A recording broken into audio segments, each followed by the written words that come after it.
7h, 10h sur Radio Courtoisie, ligne droite, Liselotte Dutreuil. Près de 300 migrants sont arrivés hier au château de Thiverval-Grignon dans les Yvelines. Joyau du 17e, il est aujourd'hui transformé sur ordre du préfet en hébergement d'urgence pour immigrés.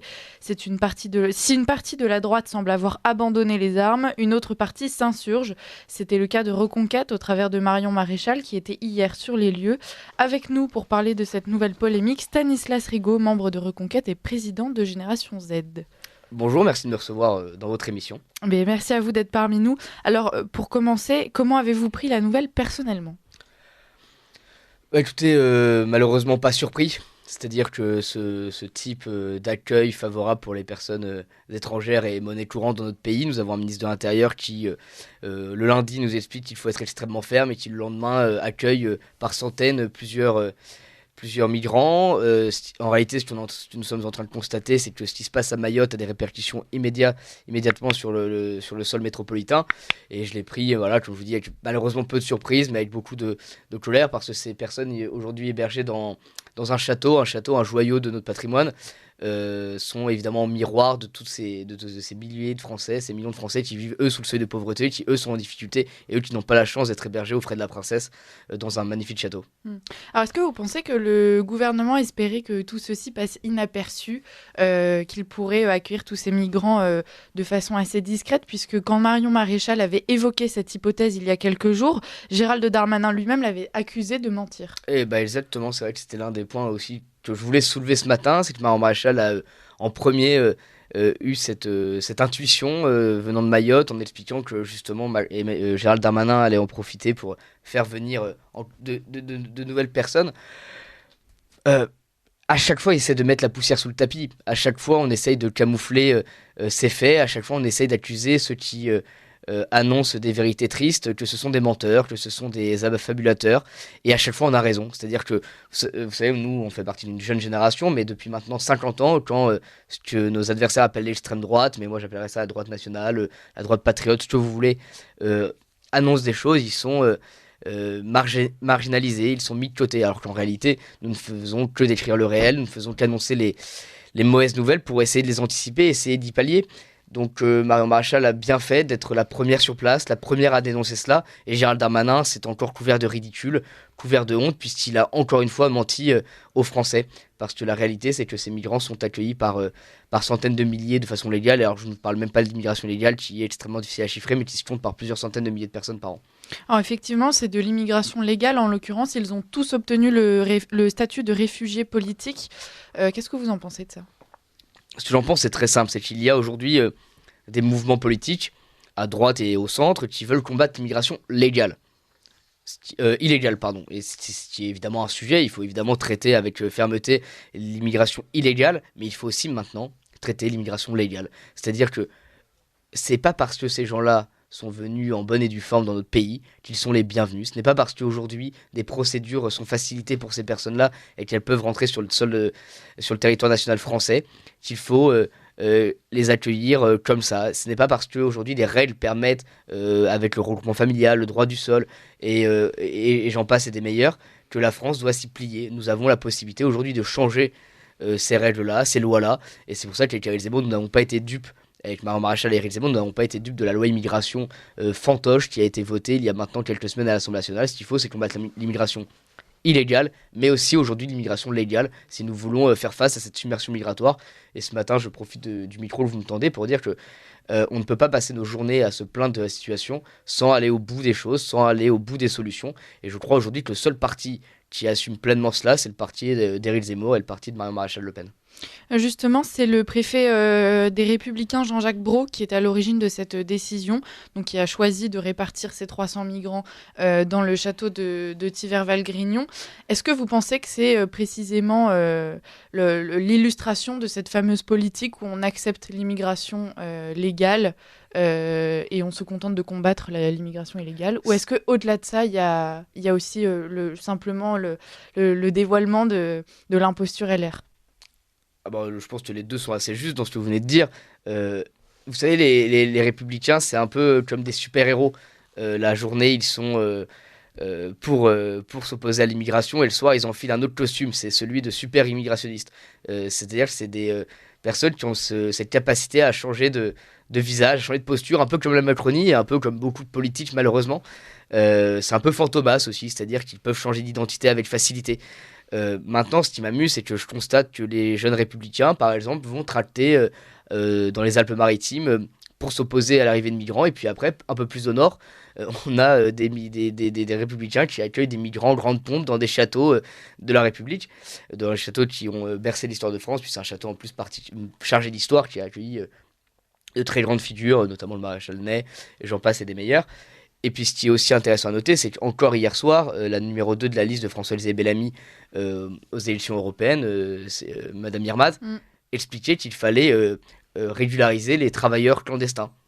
Pardon, si c'est ça aujourd'hui la deuxième de liste des Républicains, ça, c'est extrêmement effrayant. Et ils peuvent se cacher derrière François-Xavier Bellamy, mais en réalité, M. Bellamy est aujourd'hui l'homme de droite qui cache la forêt de centristes au sein des Républicains. Et nous voulons le dénoncer, puisqu'il n'y a pas de raison que des électeurs se fassent encore une fois avoir par des personnes qui tiennent un discours très fort en public et qui en privé facilitent l'arrivée de migrants, facilitent en réalité, pour aller au bout de ma logique, la submersion migratoire et donc le grand remplacement.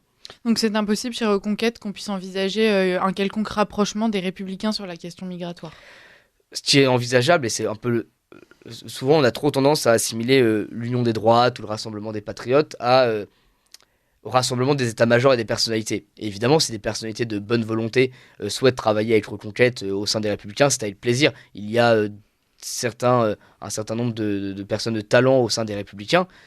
Maintenant, notre objectif, nous, il n'est pas de forcément travailler avec M. Ciotti ou travailler avec je ne sais quel député ou responsable politique des Républicains. Ce qui compte aujourd'hui, c'est de dire aux électeurs des Républicains, qui pour beaucoup sont de bonne foi, si vous voulez vous opposer à l'immigration, légale et illégale, il y a un parti qui le propose, et ce parti, c'est Reconquête. Si vous voulez, à l'occasion des élections européennes, faire passer un message fort au pouvoir en place, il y a un seul vote, et ce vote, c'est pour Marion Maréchal. Je vais revenir un petit peu au château donc, de Thiverval-Grignon. Si Mayotte a été contraint de démanteler ce camp de migrants, c'est pas bien parce que ce dernier s'accompagnait de nombreux problèmes en termes d'insécurité et d'insalubrité. Est-ce que vous pensez que ce schéma va se répéter dans le château de Grignon, ou est-ce qu'on va mettre suffisamment de moyens à leur disposition pour essayer que ça se fasse dans des conditions correctes ? Je pense que ça va être amené à se répéter. D'ailleurs, on peut même filer le raisonnement jusqu'au bout. C'est une spécialité du moment, c'est-à-dire que quand on a un problème dans ce pays, au lieu de le régler, au lieu d'essayer de le supprimer, on le déplace. Vous l'avez vu, vous en parlez avec justesse sur Mayotte, mais en réalité, quand on voit la situation à Paris à l'occasion des Jeux Olympiques, c'est exactement la même chose. On prend un problème, en l'occurrence des clandestins, des migrants, des réfugiés, on les prend de Paris ou de la région Île-de-France, et on les déplace dans les campagnes. Les exemples ne manquent pas, il y a Bellabre, il y a Calac, et c'est aujourd'hui en train de se multiplier partout sur le territoire. Excusez-moi.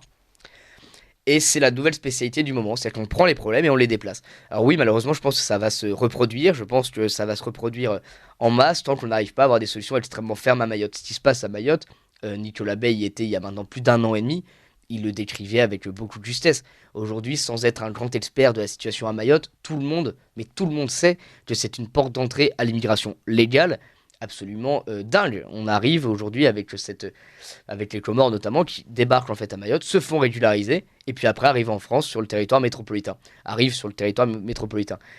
C'est un schéma qui va être amené à se reproduire, et surtout, comment voulez-vous expliquer à des étrangers qui veulent devenir français et profiter du système français que ça va être compliqué quand le ministre de l'Intérieur, quand le préfet des Yvelines les accueille dans un château. Si moi demain je vous dis de ne pas venir chez moi, mais que mon colocataire vous laisse rentrer, vous prépare un lit, vous prépare un bain et vous fait un super repas, la cohérence de mon propos sera, j'imagine, un peu amoindrie. Et bien c'est exactement pareil avec la Maison France.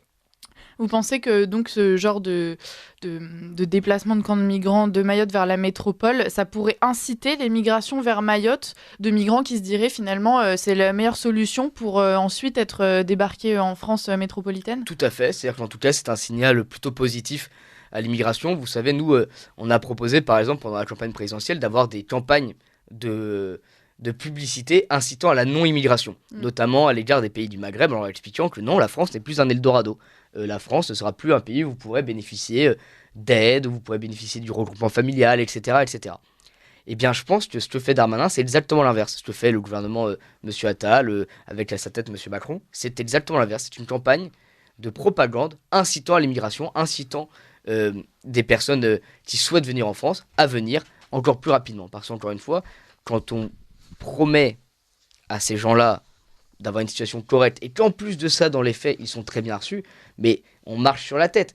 Comment leur dire après qu'ils ne sont pas les bienvenus? On leur offre un château dans les Yvelines, un endroit magnifique, splendide, et ils sont accueillis. Comment voulez-vous que lorsque des bateaux comme l'Ocean Viking débarquent sur nos côtes et qu'on les loge dans un camping étoilé, qu'on leur donne un téléphone portable, qu'on leur donne des vêtements, qu'on les accueille en grande pompe, si je puis dire, comment voulez-vous après leur dire, bah non, en fait, ça va être compliqué de rester sur le territoire. Non, on ne veut pas de vous. Parce qu'en plus, après cela, le discours et la faiblesse de l'État est mis au grand jour et mis à la lumière. Donc c'est là où il faut essayer d'être cohérent. Nous, on essaie d'être cohérent. Moi, vous savez, je préfère être ferme dans les mots et dans les décisions pour ne pas avoir à être faible face à la réalité du terrain.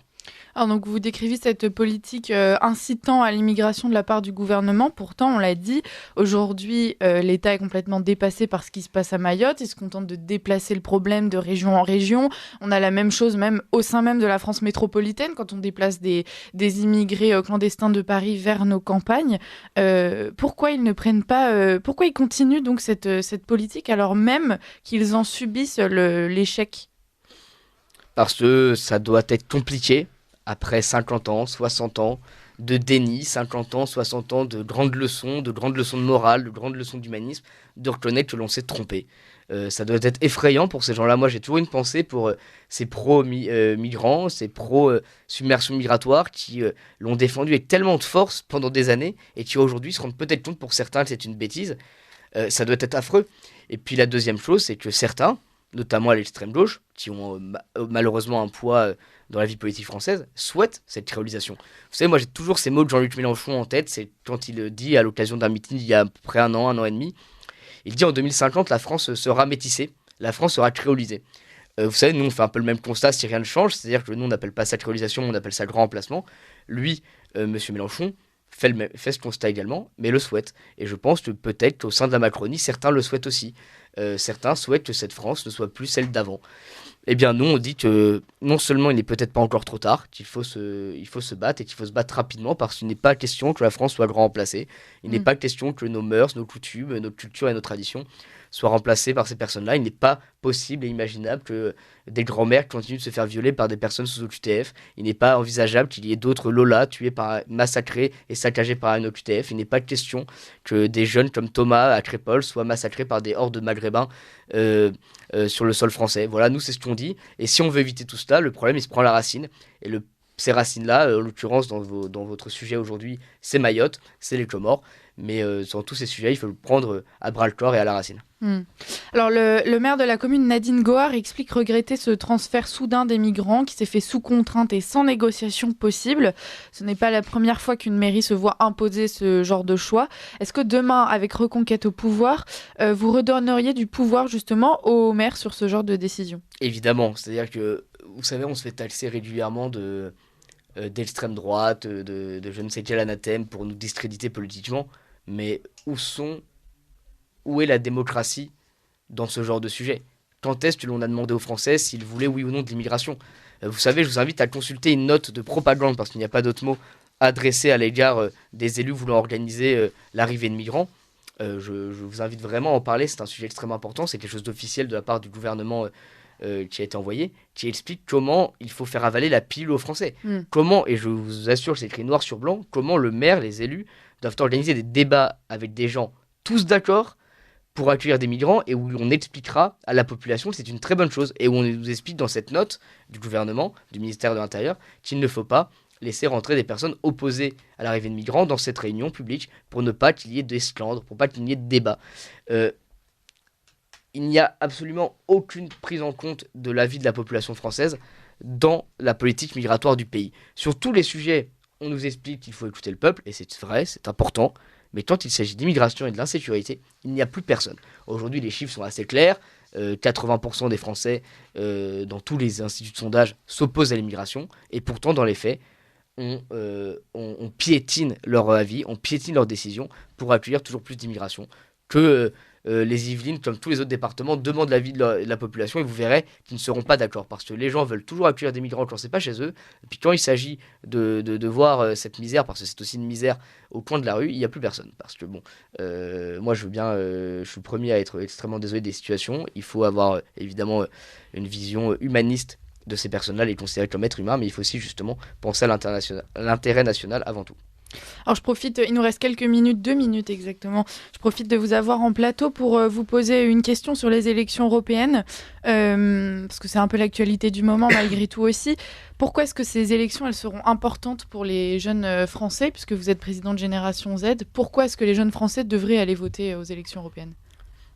On vient de parler de démocratie, je pense qu'il est important que chacun saisisse les occasions qui se présentent à lui pour donner son avis, pour montrer son mécontentement ou alors justement son espoir dans une liste. Moi, vous savez, je suis quelqu'un qui essaie d'être résolument optimiste, qui essaie d'être habité par l'espérance et je pense qu'on a une liste qui incarne cette espérance, qui est la liste de Marion Maréchal avec Reconquête et qu'il faut saisir toute occasion d'envoyer un message. Cette élection européenne, ça peut être une espèce de référendum sur l'immigration. Voter Marion Maréchal, c'est s'opposer au grand remplacement. Voter Marion Maréchal, c'est s'opposer à cette politique wokiste, parce qu'on aurait pu aussi en parler. On a encore vu Laurent Wauquiez, président de la région Auvergne-Rhône-Alpes, républicain, qui accorde 1 million de subventions pour organiser des showcases et des drag queens. Si vous voulez vous opposer à tout cela, si vous voulez une liste résolument courageuse au Parlement européen, il faut voter la liste de Marion Maréchal. Et puis, un autre point qui n'est pas inintéressant, pour la première fois de l'histoire, un groupe au Parlement européen, le groupe ECR, auquel nous appartenons maintenant depuis quelques semaines, avec des partis qui sont déjà au pouvoir, notamment en Italie, peut peser au sein du Parlement européen. Alors, ça va être compliqué, mais ça passe notamment par un très bon score de notre liste en France, parce que si on veut bloquer certaines décisions, on en parle sur l'agriculture, mais sur l'immigration également, il faut avoir le plus d'élus possible au sein du groupe ECR, qui sera un groupe puissant et écouté au Parlement européen. Et puis, troisième sujet, je pense qu'il faut aussi comprendre que ce n'est pas un scrutin à 2 tours. Il n'y a pas de vote utile. Ceux qui vous expliquent qu'il faut voter utile pour telle ou telle raison se trompent, puisqu'en réalité, vous donnez votre avis à un seul tour. Il n'y a pas de voix qui s'annulent, il n'y a que des voix qui se cumulent. Si certains s'inquiètent, ne vous inquiétez pas, beaucoup seront représentés. Votez Marion, par contre, c'est l'assurance de ne pas être trahi comme elle l'a fait à l'Assemblée nationale de 2012 à 2017. Merci beaucoup Stanislas Rigaud. On vous recevra à nouveau pour parler plus longuement de ces élections européennes. Je rappelle que vous êtes donc membre de Reconquête et président de Génération Z. Merci d'avoir été parmi nous.